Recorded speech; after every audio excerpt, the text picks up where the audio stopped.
ఒక స్త్రీకి అన్యాయం జరిగింది. ఆమె న్యాయం అడిగింది. ఎక్కడా దొరకలేదు. ఆమె ప్రతిజ్ఞ చేసింది. భీష్ముని మరణానికి నేనే కారణమవుతాను. మరో జన్మలో ఆ ప్రతిజ్ఞ నిజమైంది. సత్యవతి కుమారుడు విచిత్రవీడ్యుడికి వివాహం చెయ్యాలని భీష్ముడు నిర్ణయించాడు. కాశీరాజ్యంలో అంబ, అంబిక, అంబాలిక అనే 3 రాకుమారీల స్వయంవరం జరుగుతోంది. భీష్ముడు ఒంటరిగా వెళ్ళి సభలోని రాజులందర్నీ ఓడించి 3 రాకుమారీలను హస్తినాపురానికి తీసుకువచ్చాడు. అంబిక, అంబాలిక వివాహానికి అంగీకరించారు. కాని అంబ భీష్మునితో చెప్పింది, నాకు ముందే ఒక ప్రేమ ఉంది. సాల్వరాజు నన్ను ప్రేమిస్తున్నాడు. నన్ను అతని దగ్గరికి పంపండి. భీష్ముడు ధర్మాత్ముడు, అంగీకరించాడు. అంబను సాల్వుని దగ్గరికి పంపాడు. కాని సాల్వుడు అంబను తిరస్కరించాడు. భీష్ముడు జయించిన స్త్రీని నేను వివాహమాడలేను అన్నాడు.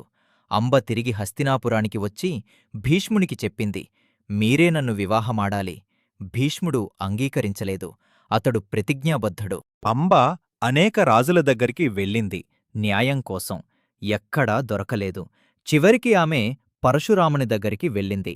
పరశురాముడు భీష్మునితో యుద్ధం చేశాడు. ఇద్దరూ సమానులు. నిర్ణయం తేలలేదు. అంతటితో అంబ ఒంటరిగా నిలబడింది. ఆమె శివుని తపస్సు చేసింది. శివుడు వరమిచ్చాడు. నువ్వు తిరిగి జన్మిస్తావు. భీష్ముని మరణానికి కారణమవుతావు. అంబ అగ్నిలో దూకి తనువు చాలించింది. తిరిగి శిఖండిగా జన్మించింది. కురుక్షేత్ర యుద్ధంలో శిఖండిని ముందు పెట్టుకుని అర్జునుడు బాణాలు వేశాడు. భీష్ముడు శిఖండిపై బాణం వేయలేదు. గత జన్మ స్త్రీ కాబట్టి. అర్జుని బాణాలకు భీష్ముడు పడిపోయాడు. అంబ ప్రతిజ్ఞ 2 జన్మల తర్వాత నిజమైంది. అంబ కథ మనకు ఒక లోతైన సత్యాన్ని చూపిస్తుంది. ఒక వ్యక్తికి జరిగిన అన్యాయం నిశ్శబ్దంగా సహించినా ఆగదు. ఒక రూపంలో కాకపోతే మరో రూపంలో న్యాయం తప్పకుండా వస్తుంది. భీష్ముడు తప్పు చెయ్యలేదు. ధర్మం ప్రకారమే ప్రవర్తించాడు. కాని అతని నిర్ణయాల వల్ల ఒక స్త్రీ జీవితాంతం బాధపడింది.